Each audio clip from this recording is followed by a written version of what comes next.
এগুলো কি গুড়? এটা দানা গুড়, খেজুরের দানা গুড়। খেজুরের গুড়। হ্যাঁ। কত করে? 180 টাকা কেজি। আপনারা কি নিজেরাই তৈরি করেন না কিনে বিক্রি করেন? এটা বাড়ি থেকে আমি কিনে নিয়েছি, গাছিকের থেকে। বিভিন্ন গাছের কাছ থেকে কিনে তারপরে নিয়ে আসেন। তারপরে হাট দিয়েছি। এটা হচ্ছে, এটা 2 কেজি দিচ্ছি। এটা খেজুরের লালি ঝোল।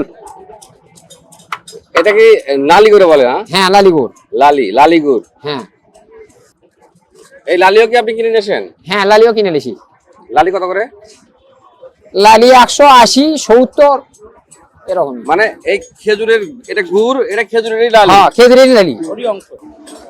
এই যে এখানে গুড় দেখতে পাচ্ছি, এই যে ছোট ছোট ছোট গুড়, এগুলো এটা হচ্ছে খেজুরের হচ্ছে পাটালি বলে।